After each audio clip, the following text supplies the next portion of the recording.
All right, exactly 25 years later, but deep-rooted trauma from the Rwandan genocide still haunts many. The reconciliation work in Rwanda is set to bring together survivors and perpetrators of the genocide by providing them with trauma counseling and dialogue clubs. Mary Christine Williams, a survivor and author of Your Triumph Over Darkness, lived the genocide and is currently in the country for Africa Month, plus to tell her story. And she joins me now this morning to share more. Very good morning to you, Gemma. Thank you so much for joining us. Good morning. Thank you for having me. Well, it's an absolute pleasure. I mean, looking back at the Rwandan genocide, it evokes so many memories and so many painful emotions. So why was it important to tell the story? It's so important, especially I'm here from the U.S. And representing Mary Christine Williams. And this story is one that not just Rwanda is reminded of, but that the world must be reminded of. It's the #1 genocide in our history, and we can't go there again. It's important to not repeat history, to share her story, her journey of triumph. Right, right. So what were the highlights of coming up with this film? So this is almost like a generational curse to her family. So her mother's side are actually Holocaust survivors, and then she, at 14 years old, survived the genocide of Rwanda. And so it's her journey from Rwanda then to the United States, and all of the things she had to overcome during the genocide and then after that, and how she's triumphed in her life and used her past to use our message as of a generational story to help everyone in the future move forward.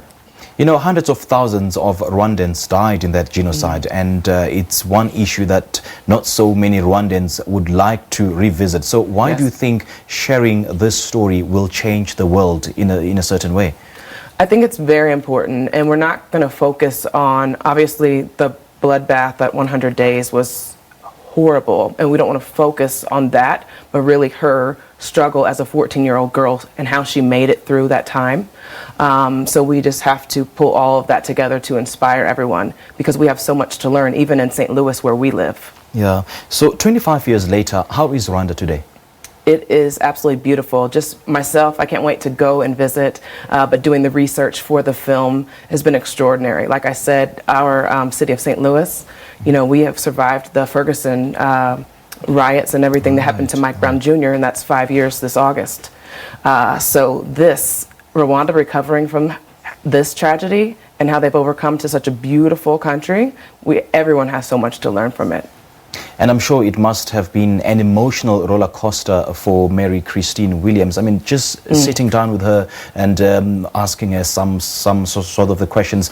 Do you want to take us through the highlights of that process of getting as much information from her as possible? Yeah, it is heart-wrenching to know that, you know, her mother abandoned her as a child anyhow, and she was raised by her grandma until 7, moved to Rwanda to live with her father, had a traumatic childhood for those 7 years, and then to have to fight her way every day, facing death, machetes, gunshots, beating, naked, running around, and fleeing for her life, just trying to have hope and praying that she can survive another day. So what's her perception of Rwanda today? She's very proud. She's grateful. She's blessed. She's honored to share her story, her victory, not just of her surviving the genocide, but also to the growth in Rwanda. Right, right. Yes. Yeah, you know, Rwanda is actually one of the biggest success stories on the African continent. I mean, looking back at where the country is coming from and where the country is now, it really is a very proud moment for most of these Rwandans. Absolutely, absolutely. Okay, take us through this movie. Where can we see it? I mean, where is it? So we are in development. Okay. And so, but we are planning to shoot in St. Louis, South Africa, and Rwanda. Okay. So through it all, what has been the biggest lesson learned? I think forgiveness, and just as you spoke, you know, bringing everyone together, talking about the issue, not leaving it in the background, but addressing the issue, moving forward with forgiveness and growth and plans to prosper together. All right. Gemma, thank you so much for joining us. We appreciate it. Thank you. It's an absolute pleasure. You too.